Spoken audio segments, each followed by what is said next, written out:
Hello students, कैसे हैं आप लोग। आज हम लोग trial balance and rectification of errors chapter का वन शॉट रिवीजन करेंगे। चलिए स्टार्ट करते हैं। सबसे पहले ट्रायल बैलेंस का मीनिंग देख लेते हैं। ट्रायल बैलेंस का मतलब क्या होता है, चलिए देखते हैं।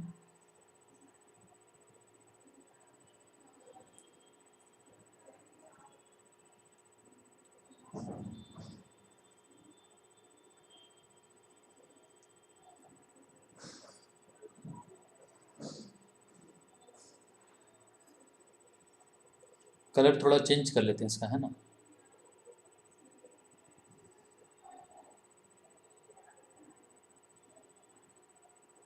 हाँ, ये कलर ठीक लग रहा है। चलिए, तो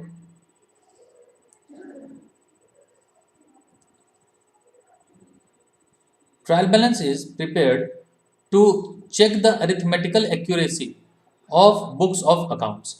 बेसिकली ट्रायल बैलेंस होता क्या है, जो हमारे बुक्स ऑफ अकाउंट्स होते हैं, जो लेजर्स के बैलेंस हैं, वो लेजर्स के बैलेंस, हमारे पास अकाउंट्स में दो बैलेंस होते हैं, डेबिट और क्रेडिट। ट्रायल बैलेंस बनाने का मोटिव ये होता है कि जितना हमारा डेबिट साइड आया है उतना ही क्रेडिट साइड आया है कि नहीं आया, इसको चेक करने के लिए ट्रायल बैलेंस प्रिपेयर किया जाता है। इट इज अ स्टेटमेंट, ये एक स्टेटमेंट होता है। ट्रायल बैलेंस अकाउंट नहीं है, इसमें कोई भी डेबिट क्रेडिट का कॉन्सेप्ट नहीं अप्लाई होता है। कोई अकाउंट का कोई गोल्डन रूल अप्लाई नहीं होता है। ये एक सिंपल सा स्टेटमेंट बनता है, आगे इसका फॉर्मेट को देखेंगे, जिससे कि हमें ये कंफर्मेशन मिलता है कि जितना भी अमाउंट हमारा डेबिट हुआ है, अगर उतना ही क्रेडिट साइड आ गया तो ये सिर्फ एक एश्योरेंस है रिगार्डिंग अमाउंट कि आपका जितना टोटल से डेबिट हुआ उतना ही क्रेडिट हुआ। इसका मतलब ये नहीं होता है कि आपका बुक्स ऑफ अकाउंट सही है, ये आपको एश्योर नहीं करता है। वही चीज यहाँ पे हमारा इसका मीनिंग में दिया हुआ है, to check the arithmetical accuracy, सिर्फ दोनों साइड यानी डेबिट साइड और क्रेडिट साइड का अमाउंट सही है, बस वो ट्रायल बैलेंस बताता है। An agreed trial balance is not a conclusive proof, ये ऐसा कोई प्रूफ नहीं देता है of the complete correctness of books of account, कि आपने जो बुक्स बनाए हैं वो पूरा का पूरा सही है, इसका कुछ भी ये ऐसा एश्योरेंस हमको नहीं देता है। क्लियर। चलिए नेक्स्ट आते हैं।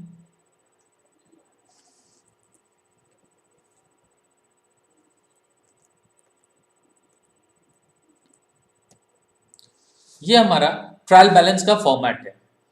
देखिए, ट्रायल बैलेंस का जो फॉर्मेट होता है, ट्रायल बैलेंस में दो साइड है हमारा, डेबिट साइड और क्रेडिट साइड। जैसे कैपिटल, तो हम लोग जानते हैं कि कैपिटल का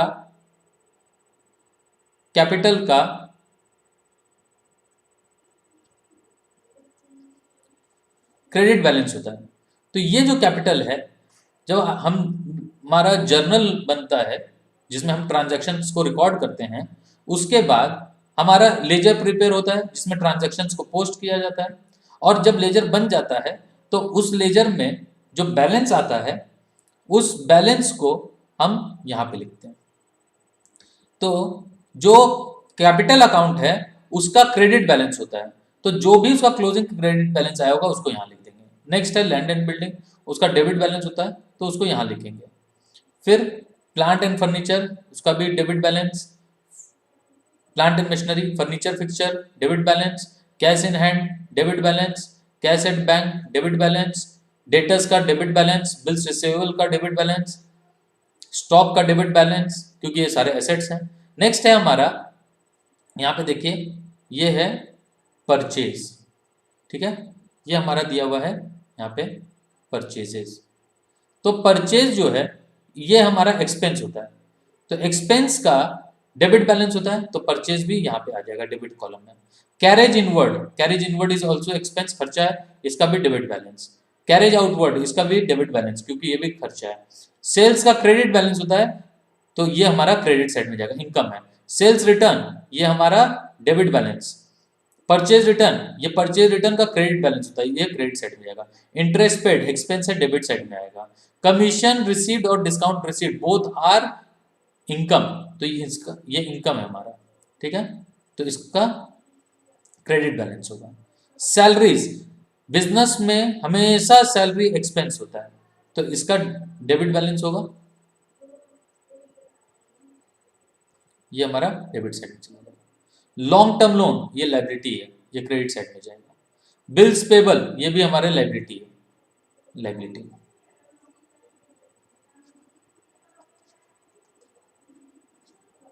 ठीक है। क्रेडिटर्स लाइबिलिटी है, और ड्राइंग्स का डेबिट बैलेंस होता है, ड्राइंग्स का डेबिट बैलेंस होता है, ये हमारे डेबिट साइड में चला जाएगा। ये सब जब आप कर लेंगे तो यहाँ पे जो भी हमारा टोटल आएगा डेबिट साइड का और क्रेडिट साइड का, ठीक है, जो भी हमारा डेबिट साइड और क्रेडिट साइड का यहाँ पे टोटल आएगा, ये हमारा दोनों साइड का टोटल टैली करना चाहिए, इक्वल होना चाहिए। बस ट्रायल बैलेंस यही शो करता है। Is it clear? चलिए आगे चलते हैं। What is the objective of trial balance? Trial balance क्यों बनाया जाता है? तो इसका सबसे मेन ऑब्जेक्टिव जो होता है वो होता है टू एसेटन द अरिथमेटिकल एक्यूरेसी। जो अरिथमेटिकल एक्यूरेसी हम लोग चाहते हैं, ठीक है, अरिथमेटिकल एक्यूरेसी जो कि हमारा टोटल दोनों साइड का इक्वल हुआ कि नहीं हुआ, ये चीज देख के बताता है ट्रायल बैलेंस, ठीक है। ये ट्रायल बैलेंस हमें अश्योर करता है कि हमारा बोथ साइड टैली हुआ है या नहीं हुआ है। To help in locating errors, अगर सपोज हमारा ट्रायल बैलेंस टैली नहीं करता है तो जो एरर्स है उस कहाँ पे वो एरर्स हुए हैं उसको लोकेट करने में भी ट्रायल बैलेंस हेल्प करता है। नेक्स्ट है, ट्रायल बैलेंस के बाद ही हम फाइनल अकाउंट्स प्रिपेयर करते हैं, तो ये फाइनल अकाउंट्स प्रिपेयर करने में भी हेल्प करता है। तो ये ऑब्जेक्टिव है हमारे ट्रायल बैलेंस का। क्लियर? चलिए नेक्स्ट टॉपिक पे मूव करते हैं। What are the types of errors? अब हम डिस्कस करेंगे अलग अलग टाइप्स ऑफ एरर्स के हैं। ये एरर्स तब आएंगे जब हमारा ट्रायल बैलेंस टैली नहीं करेगा। अगर ट्रायल बैलेंस टैली नहीं करता है इसका मतलब कि हमारा कुछ मिस्टेक्स हुआ है। देखिए ट्रायल बैलेंस टैली कर गया तो ये एश्योरेंस नहीं है कि आपका मिस्टेक ही नहीं है। तो कई बार ऐसा होगा कि आपका मिस्टेक्स होगा लेकिन ट्रायल बैलेंस टैली कर जाएगा, या ट्रायल बैलेंस टैली नहीं करेगा। अगर ट्रायल बैलेंस टैली नहीं किया तो ये तो श्योर है कि कुछ ना कुछ एरर हुआ है, कुछ ना कुछ मिस्टेक हुआ है। और ट्रायल बैलेंस टैली कर भी गया फिर भी कुछ ऐसे मिस्टेक्स हैं जो उस समय आप ट्रायल बैलेंस को देखकर नहीं समझ पाइएगा, तो उसके लिए हमें ट्रांजैक्शंस देखने पड़ेंगे। तो इसको हम आगे डिटेल में डिस्कस करने वाले हैं। चलिए तो पहले समझ लेते हैं एरर्स कितने टाइप की होती हैं। एक वैसी एरर जो इफेक्ट करती है ट्रायल बैलेंस को, दैट मीन्स इसका ये मतलब हुआ, इसका ये मतलब होता है कि हमारे trial balance which affect the trial balance का मतलब हो गया कि अफेक्ट द ट्रायल बैलेंस का मतलब हुआ कि trial balance will not tally, ठीक है। ट्रायल बैलेंस हमारा टैली ही नहीं करेगा, दोनों साइड का बैलेंस, डेबिट साइड और क्रेडिट साइड का बैलेंस टैली नहीं करेगा। दूसरा है which do not affect the trial balance, यानी ट्रायल बैलेंस टैलीज, हमारा जो ट्रायल बैलेंस होगा वो टैली कर जाएगा। लेकिन इस अभी मैंने कई बार ये बात बताया आपको कि टैली करे या नहीं करे, whether the trial balance tallies और डजंट टैली, तो इससे एरर को कोई मतलब नहीं है, एरर फिर भी रह सकता है। आइए देखते हैं एरर कितने टाइप का है। पहला है एरर ऑफ प्रिंसिपल, ठीक है। दूसरा है एरर ऑफ ओमिशन, नेक्स्ट है एरर ऑफ कमीशन, और लास्ट है कॉम्पेंसेटिंग एरर। तो बेसिकली हमारे पास 4 टाइप्स ऑफ एरर्स हैं, 4 टाइप्स, ठीक है। बेसिकली हमारे पास 4 टाइप्स के एरर हैं।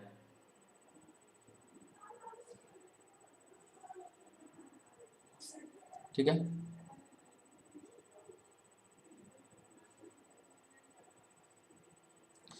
सीरियल में इसको कोई सिस्टमैटिक ऑर्डर में याद नहीं रखना है। एरर ऑफ प्रिंसिपल हमें समझना है कि एरर ऑफ प्रिंसिपल क्या होता है। ये एरर ऑफ प्रिंसिपल का मतलब क्या होता है, एरर ऑफ ओमिशन का मतलब क्या होता है, एरर ऑफ कमीशन का मतलब क्या होता है, और ये कंपेंसेटिंग एरर किस टाइप का एरर है, ये 4 एरर देखेंगे आगे। चलिए एक एक करके इन एरर्स को डिस्कस करते हैं। प्रिंसिपल का एरर, प्रिंसिपल का एरर का मतलब होता है कि ऐसी कोई गलती जिसमें हमने अकाउंटिंग पॉलिसीज, अकाउंटिंग कॉन्सेप्ट्स को फॉलो नहीं किया है, तो वो एरर ऑफ प्रिंसिपल कहलाएगा। लेकिन इससे आपकी ट्रायल बैलेंस पे कोई इफेक्ट नहीं आएगा, मतलब ट्रायल बैलेंस टैली कर जाएगी। Is it clear? Trial balance tally हो जाएगा। एक एग्जांपल से एरर ऑफ प्रिंसिपल को समझ लेते हैं।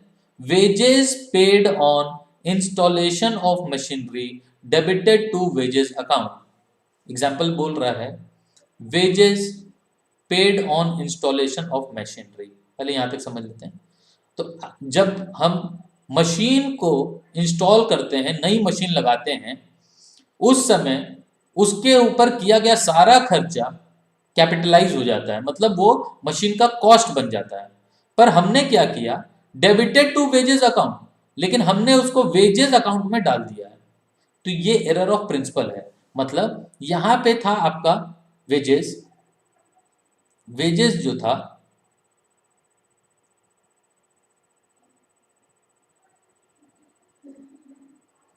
वो आपका कैपिटल एक्सपेंडिचर था, पर आपने उसको रेवेन्यू एक्सपेंडिचर की तरह ट्रीट किया है। ठीक है, तो ये आपका एरर ऑफ प्रिंसिपल है। कैपिटल एक्सपेंडिचर को रेवेन्यू की तरह ट्रीट करना, ये एक प्रिंसिपल का एरर है। तो आपका ट्रायल बैलेंस तो टैली कर जाएगा क्योंकि आपने एक्सपेंस तो बुक किया है, लेकिन आपने कैपिटल एक्सपेंस को रेवेन्यू एक्सपेंस की तरह ट्रीट कर लिया, तो ट्रायल डेबिट ही हुआ है दोनों खर्चा, लेकिन ये आपका एरर है। भले इससे आपका ट्रायल बैलेंस टैली कर जाए, उससे कोई मतलब नहीं होता। ठीक है, तो ये हमारा एरर ऑफ प्रिंसिपल है। नेक्स्ट आते हैं ओमिशन। ओमिशन का मतलब होता है कोई ट्रांजैक्शन का छूट जाना। ठीक है, किसी पोस्टिंग का छूट जाना, किसी ट्रांजैक्शन का रिकॉर्ड होना छूट जाना, यानी जर्नल या लेजर में आपने किसी ट्रांजैक्शन को ओमिट कर दिया। तो ये ओमिशन दो तरह से हो सकता है।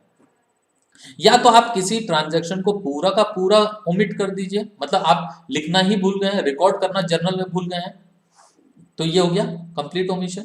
या किसी ट्रांजैक्शन को आपने रिकॉर्ड तो किया, पर पोस्टिंग के टाइम में आपने सिर्फ एक जगह पोस्ट किया, तो ये हो गया पार्शियली ओमिशन।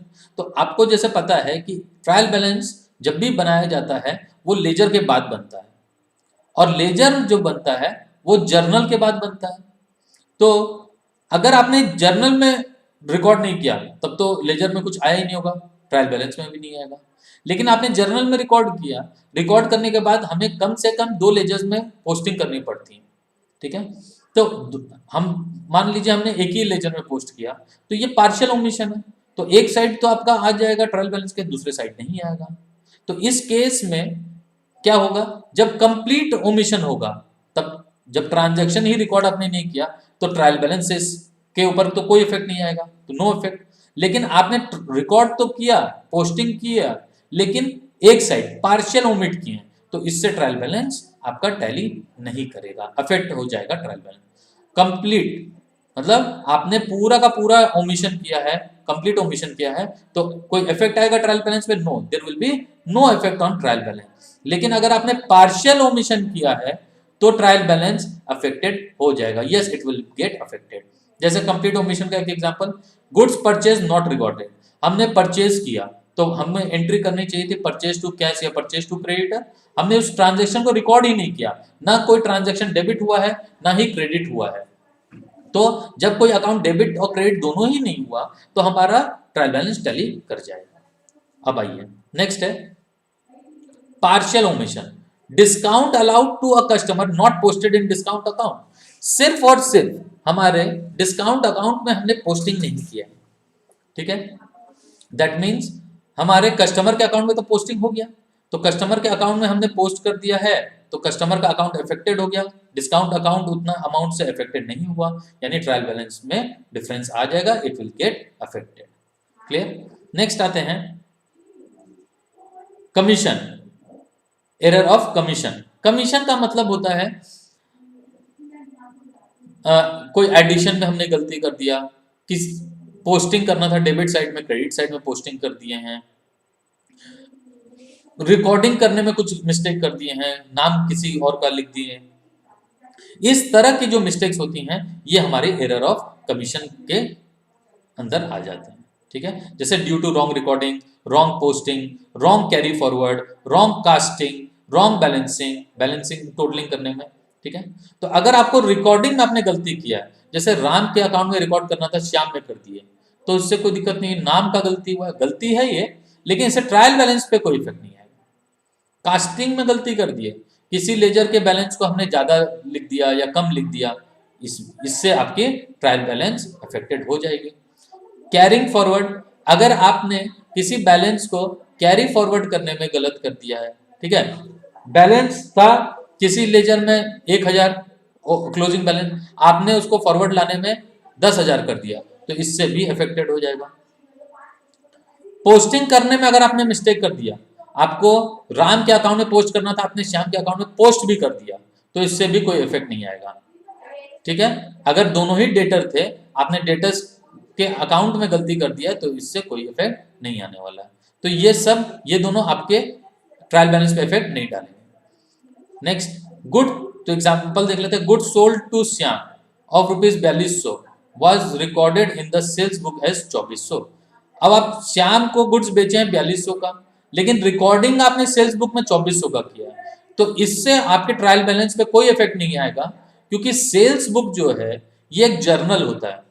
ठीक है, तो आपने जब जर्नल में 2400 लिखा है, तो आपने पोस्टिंग भी सब जगह 2400 का किया होगा, तो आपके ट्रायल बैलेंस टैली तो कर जाएगा।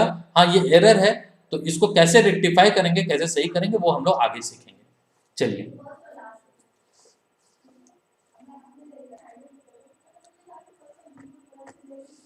चलिए नेक्स्ट है कॉम्पनसेटिंग एरर।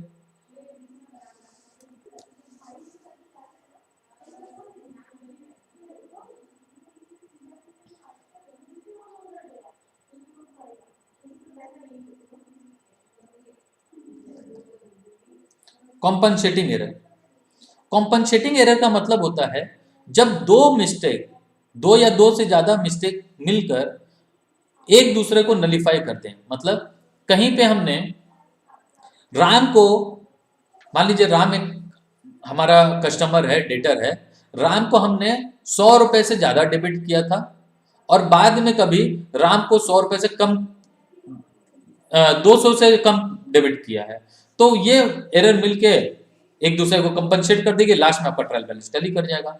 या राम के अकाउंट में श्याम का पैसा ट्रांसफर किए थे, और फिर श्याम का पैसा राम में ट्रांसफर कर दिए हैं, तो इससे भी उनका, और अमाउंट सेम था, तो दोनों का अकाउंट कंपनसेट हो गया। तो एरर हो सकता है आपको नहीं दिखे, ट्रायल बैलेंस टैली कर जाए, लेकिन ये एक मिस्टेक है, इसको आपको रेक्टिफाई करना होगा, सही करना होगा।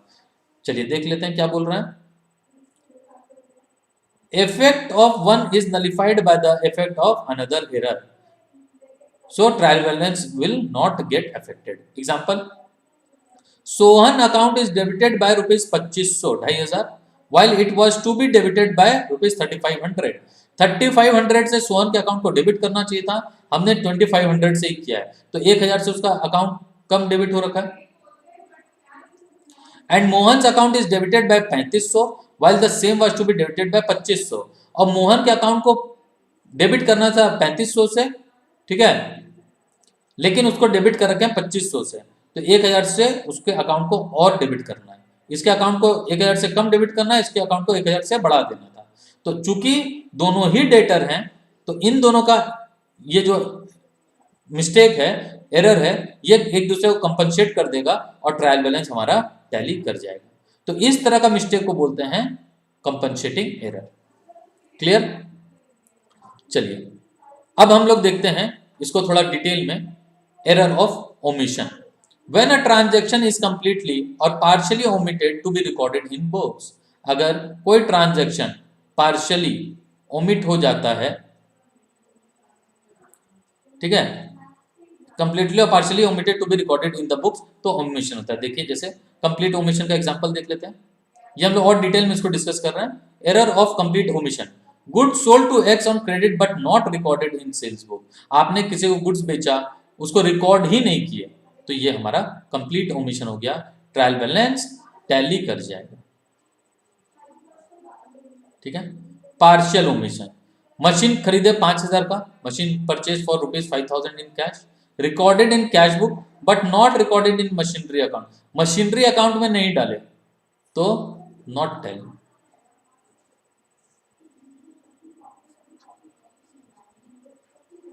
तो टैली नहीं करेगा। अब आइए error of commission, error of recording in the books of original entry, जो बुक्स ऑफ ओरिजिनल एंट्री यानी जर्नल का बात कर रहे हैं, क्या चीज का बात कर रहे हैं, जर्नल। तो जर्नल में आपने गलती किया, जैसे goods purchase from Ravi for ₹450 recorded as 514 purchase book, तो 450 में आपने खरीदा और 540 रिकॉर्ड कर लिए हैं, तो इसकी वजह से टैली कर जाएगा। लेकिन एरर ऑफ कमीशन में हमें देखना पड़ता है किस तरह का गलती है। ठीक है,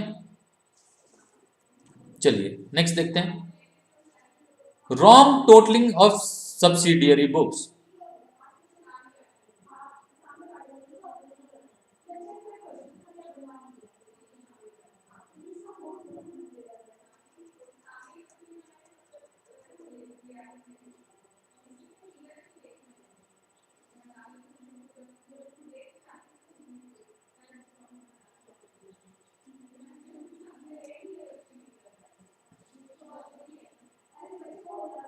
अगर कोई सब्सिडरी बुक को हमने रॉन्ग टोटल कर लिया, ठीक है, जैसे subsidy purchase book has been under cast, मतलब कम जोड़ा है 100 रुपए से, अगर आपने कम जोड़ा है उसको, तो इससे आपकी ट्रायल बैलेंस टैली नहीं करेगी, नॉट टैली।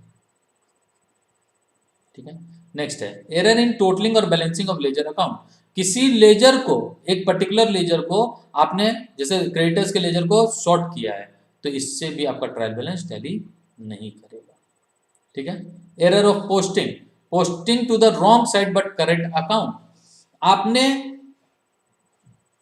अकाउंट तो सही लिया लेकिन उसके गलत साइड पोस्ट कर दिया, डेबिट में करना था क्रेडिट में कर दिया, या क्रेडिट में पोस्टिंग करना था डेबिट में पोस्टिंग कर दिया, तो इसका क्या इफेक्ट आएगा देखिए, good sold to X for ₹550 enter to the credit of X account instead of posting to the debit side of his account, X को गुड्स बेचे हैं 550 का, तो एंट्री होती है एक्स अकाउंट दिया टू सेल्स अकाउंट, एक्स के डेबिट साइड में, enter to the credit of X account, और हमने एक्स के लेजर के क्रेडिट साइड में एंट्री कर दी है जबकि डेबिट साइड में होना चाहिए था, तो इससे क्या होगा, आपका ट्रायल बैलेंस टैली नहीं करेगा, trial balance will not.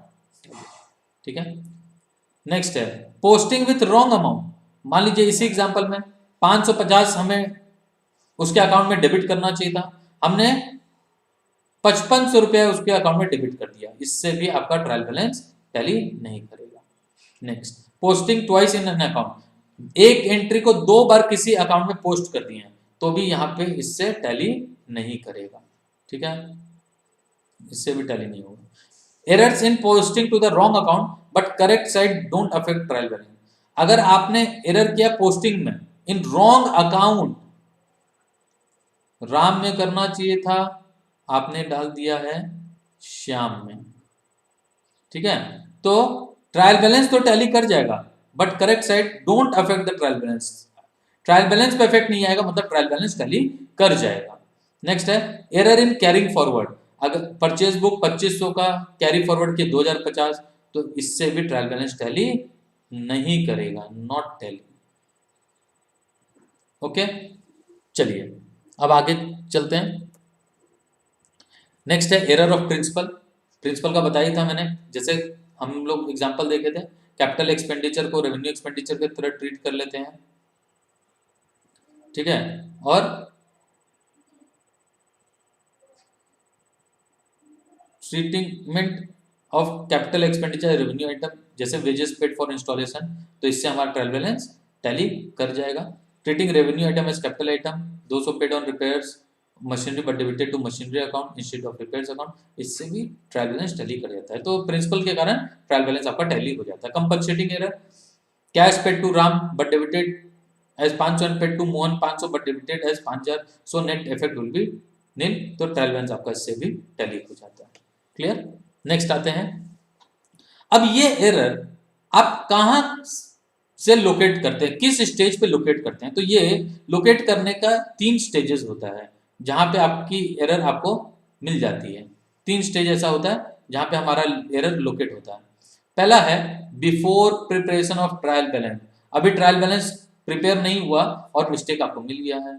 After preparation of trial balance but before preparation of final accounts, अभी आपका ट्रायल बैलेंस तो प्रिपेयर हो गया लेकिन फाइनल अकाउंट्स प्रिपेयर नहीं हुआ।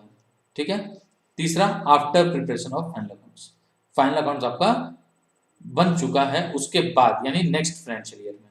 तो ये हमें सीबीएसई के सिलेबस के हिसाब से ये हमारे सिलेबस में नहीं है। बिफोर और after trial balance but before final accounts हमारे सिलेबस का पार्ट है। तो आगे इसको हम लोग डिटेल में डिस्कस कर रहे हैं। चलिए, अब क्या है, जो भी रेक्टिफिकेशन है वो या तो वन साइडेड रेक्टिफिकेशन होता है, ठीक है, यानी वन साइडेड एरर होता है, या बोथ साइडेड एरर होता है। या तो वो वन साइडेड एरर होता है या बोथ साइडेड एरर होता है। वन साइडेड और बोथ साइडेड का क्या मतलब होता है? वन साइडेड एरर का मतलब हुआ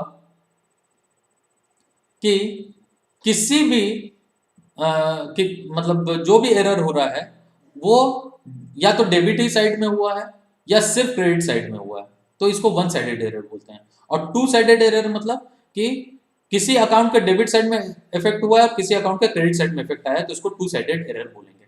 चलिए, हम लोग जरा कलर चेंज कर लें अपने पॉइंटर का। कलर ये लेते हैं वाइट।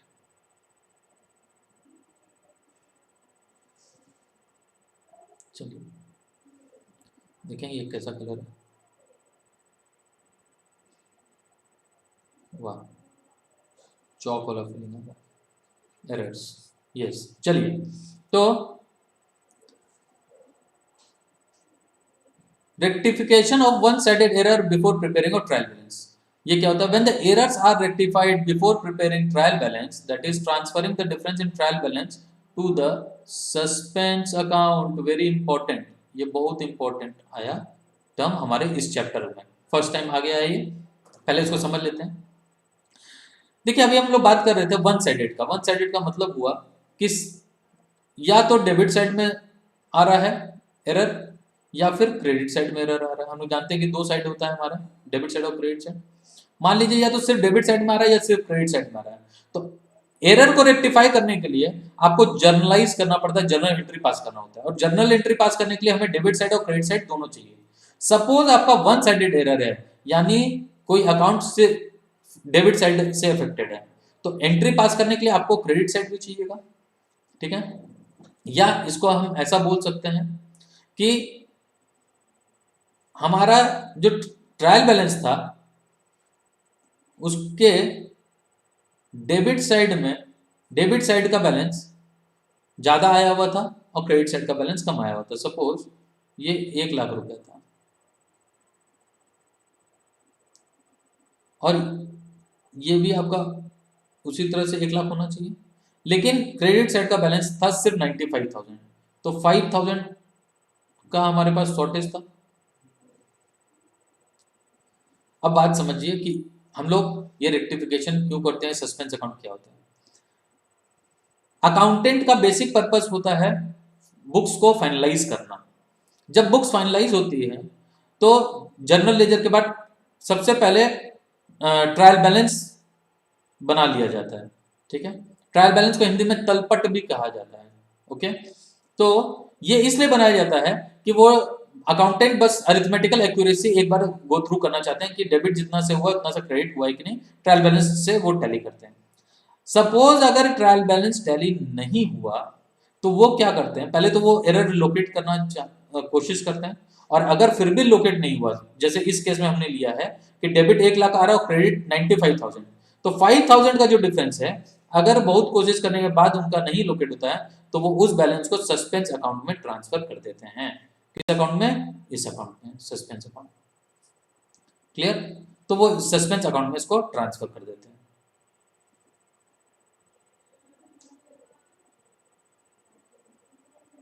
क्लियर है? अब चलिए, तो जैसे ही आपने सस्पेंस अकाउंट में ट्रांसफर किया, इसका मतलब कि वो एरर्स चला गया सस्पेंस अकाउंट में। सस्पेंस अकाउंट का अपना कोई बैलेंस नहीं होता है, मतलब ये इसका ना क्रेडिट बैलेंस होता है ना डेबिट बैलेंस होता है। ये एक तरह का स्टेपनी अकाउंट है। कौन सा अकाउंट है?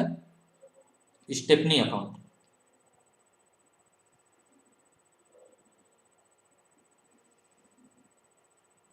स्टेपनी अकाउंट, स्टेपनी का मतलब होता है कि इसका अपना कोई वजूद नहीं है। ये डेबिट भी हो सकता है और क्रेडिट भी हो सकता है। जिस साइड में कमी लगे वहां पे सस्पेंस अकाउंट डाल दीजिए। मतलब जब ट्रायल बैलेंस आप बना रहे हैं, एरर अगर आ रहा है, टैली नहीं कर रहा है, तो डेबिट साइड कम है तो डेबिट में सस्पेंस का बैलेंस डाल दीजिए, क्रेडिट साइड कम है तो क्रेडिट साइड में डाल दीजिए। और जैसे जैसे आपका एरर लोकेट होता है वैसे वैसे हम इसको सस्पेंस से एडजस्ट करते हैं।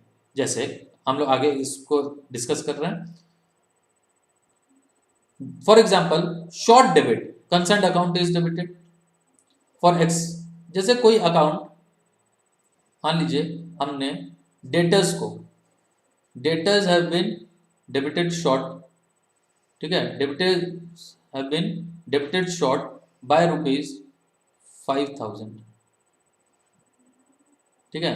अब ये गलती जब हमको मिल गया कि भाई डेटर्स शॉर्ट डेबिट हो रखा है, तो सबसे पहले हम डेटर्स को डेबिट करेंगे। डेटर्स अकाउंट DR 5,000 टू, और क्रेडिट किसको करें? चूंकि सिर्फ डेटर्स में गलती आया है तो ये वन साइडेड एरर हुआ, तो हम क्रेडिट साइड में लिख देंगे टू सस्पेंस अकाउंट 5,000, और ये हमारा एरर रेक्टिफाई हो जाएगा। सिमिलरली, कोई अकाउंट अगर एक्सेस डेबिट हो रखा है, फॉर एक्सेस क्रेडिट, अगर कोई अमाउंट एक्सेस क्रेडिट हो गया, जैसे क्रेडिटर ज्यादा क्रेडिट हो रखे हैं तो उनको घटाने के लिए डेबिट करना होगा, तो क्रेडिटर्स अकाउंट दिया to suspense account. For short credit, creditors short credit हो रखे हैं तो उनको बढ़ाएंगे, तो सस्पेंस अकाउंट दिया टू क्रेडिटर्स अकाउंट। इस तरह से हम वन साइडेड एरर को रेक्टिफाई करते हैं। नेक्स्ट आते हैं, ये है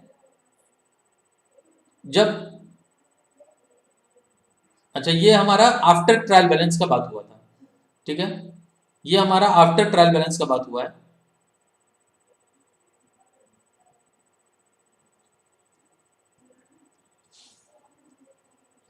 अब मान लीजिए आपका ट्रायल बैलेंस नहीं बना है और हमारा एरर लोकेट हुआ, ये डेटर्स वाला ये एरर लोकेट हो गया,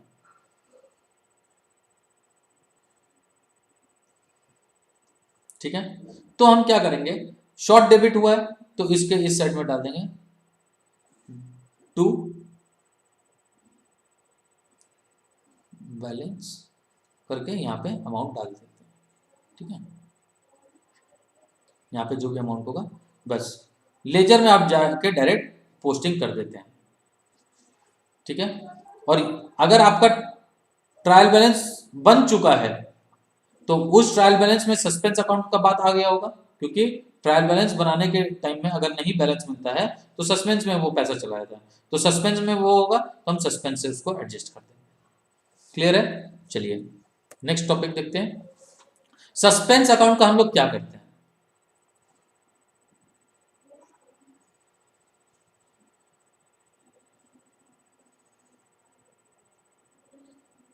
When in spite of all the effects of trial balance does not tally, the difference is put to a newly opened account named suspense account.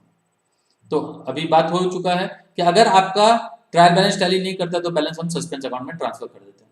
Suspense account is an imaginary account open temporarily for the purpose of reconciling a trial balance. Trial balance को reconcile करने के लिए हम लोग suspense account open करते हैं। Later on when the errors affecting the trial balance are located, rectification entries are pass through the suspense account. तो हम लोग सस्पेंस अकाउंट से एंट्री पास कर देते हैं बाद में।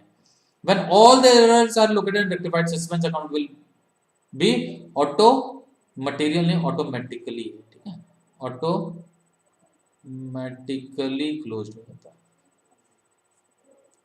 ठीक है, automatically close, that is it will show zero balance. Obvious सा बात है ना, सस्पेंस अकाउंट का बैलेंस आया ही था गलतियों की वजह से, और जब आपने सारी गलतियों को लोकेट कर लिया, रेक्टिफाई कर लिया, तो सस्पेंस में तो कोई बैलेंस बचेगा नहीं। But if suspense account still shows a balance, it will indicate that some errors are still to be discovered and rectified. इसका मतलब कुछ गलतियां ऐसी हैं, कुछ एरर्स ऐसे हैं जिनको अभी तक ना खोजा गया है और ना ही रेक्टिफाई किया गया। क्लियर? तो यही है सस्पेंस अकाउंट का डिस्पोजल का तरीका। नेक्स्ट आते हैं, अब बात करेंगे rectification of two sided error. अगर हमारा दोनों साइड एरर आ जाता है, यानी डेबिट साइड और क्रेडिट साइड दोनों अफेक्टेड हो रहे हैं, तब फिर हम कैसे उसको लोकेट करें। देखिए, two side errors are those errors which affect two side of accounts. These errors don't affect trial balance as discussed earlier. These errors are rectified by passing a journal entry irrespective of the time of depiction। कभी भी हो, उससे कोई मतलब नहीं है। जैसे आपने देखा, सिंगल साइडेड एरर अगर वो ट्रायल बैलेंस के पहले बनता है तो हम उस पर्टिकुलर लेजर को खोल के रेक्टिफाई करते हैं, पर टू साइडेड एरर में आपको जर्नलाइज करके ही उसको रेक्टिफाई करना होगा। नेक्स्ट आते हैं, in other words their rectifying entry will be same whether error is detected before trial balance और after trial balance but before final accounts. ठीक है, ट्रायल बैलेंस के बाद बनाए वो एरर लोकेट हो या ट्रायल बैलेंस के पहले लोकेट हो, आपको उसको क्या करना होगा, in both the cases we have to journalise. Okay, आइए स्टेप्स फॉर रेक्टिफिकेशन क्या करेंगे। सबसे पहले तो गलती को ठीक करने के लिए सबसे पहले क्या करना होगा, गलती को लोकेट करना होगा। उसके बाद the account showing excess credit should be debited. कोई अकाउंट बहुत ज्यादा क्रेडिट शो कर रहा है, मतलब बढ़ा हुआ है, तो उसको डेबिट कर दीजिए। कोई अकाउंट ज्यादा डेबिट शो कर रहा है तो उसको क्रेडिट कर दीजिए। कोई अब डेबिट जितना शो करना चाहिए था, जैसे डेटर का बैलेंस 1 लाख होना चाहिए था, दिखा रहा है 90,000, तो 10,000 से डेबिट कर दीजिए डेटर को। क्रेडिटर शॉर्ट हो रखा है, 1 लाख होना चाहिए था, 90,000 दिखा रहा है, तो क्रेडिटर को 10,000 से क्रेडिट कर दीजिए। उसी बात को यहाँ पे हमारा ये वर्ड्स में लिखा गया। क्लियर? चलिए नेक्स्ट, अब हम लोग एग्जाम्पल देख लेते हैं और केसेस देख लेते हैं।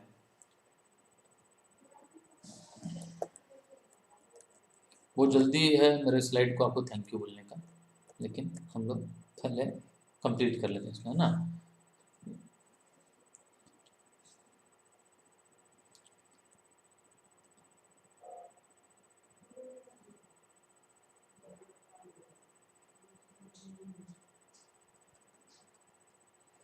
चलिए, when an account has wrongly been debited in place of another account. कोई अकाउंट को हमने रॉन्गली डेबिट कर दिया दूसरे अकाउंट की जगह पे, जैसे machine purchase has been debited to purchase account. Machine खरीदे तो मशीन अकाउंट यूज करना चाहिए था, लेकिन डाल दिए परचेज अकाउंट में, तो गलती हो गया अकाउंट का। तो rectification will be done by debiting the correct account and crediting them which was wrongly debited. इसका मतलब देखिए, इसको कैसे रेक्टिफाई करेंगे, चलिए देख लेते हैं। तो यहाँ पे मशीन परचेज किए 10,000 से, तो हम लोगों को क्या करना चाहिए था, मशीन अकाउंट को लेना चाहिए था। ले लेंगे अब हम मशीनरी अकाउंट डीआर। कितने रुपए से मशीन आना है बुक्स में, 10,000 से ले लेंगे।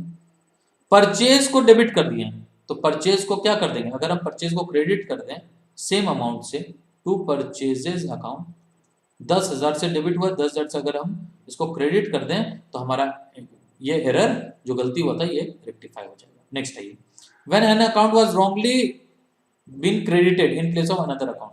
गलती से क्रेडिट हो गया, देखिए 5,000 receipt from sale of old furniture has been credited to sales account. Furniture बेचे तो करना चाहिए था कैश टू फर्नीचर, कर दिए कैश टू सेल्स, तो सेल्स को क्रेडिट कर दिए, सेल्स को तो क्रेडिट करने की जरूरत नहीं था, चलिए सेल्स को तब डेबिट कर दीजिए। सेल्स अकाउंट दिया, 5,000 से सेल्स क्रेडिट था, 5,000 से सेल्स को डेबिट कर दिया। और फर्नीचर को क्रेडिट करना था, अब कर दीजिए फर्नीचर को क्रेडिट टू फर्नीचर अकाउंट 5,000, बस हो गया आपका rectify. When there is a short debit in one account and a short credit in another account, जैसे goods sold to Seema for rupees 540 was entered in sales book 450, goods बेचे हैं 540 का तो सीमा को, तो सीमा टू सेल्स होना चाहिए था, लेकिन एंट्री किए हैं 450 का ऐसे। इससे देखिए, जब भी आप सेल्स बुक में इफेक्ट डालते हैं या जर्नल में, सेल्स बुक बोलिए या किसी भी जर्नल में, जब आप बुक्स में ट्रांजैक्शन अगर गलती करते हैं रिकॉर्डिंग में, तो उसका इफेक्ट उस ट्रांजैक्शन में जितने भी अकाउंट आए हैं सब पे इफेक्ट आ जाता है। जैसे यहाँ पे हमें एंट्री करना चाहिए था सीमा टू सेल्स 540, जबकि हमने एंट्री किया है सीमा टू सेल्स 450, तो सीमा के अकाउंट में भी 450 गया है और सेल्स अकाउंट में भी 450 गया है, यानी दोनों अकाउंट में 90 रुपए का इफेक्ट आ गया, 90 रुपए से कम ट्रांजेक्शन रिकॉर्ड हुआ है। तो अब हम यहाँ पे क्या करेंगे, यहाँ पे लिखेंगे सीमा अकाउंट DR 900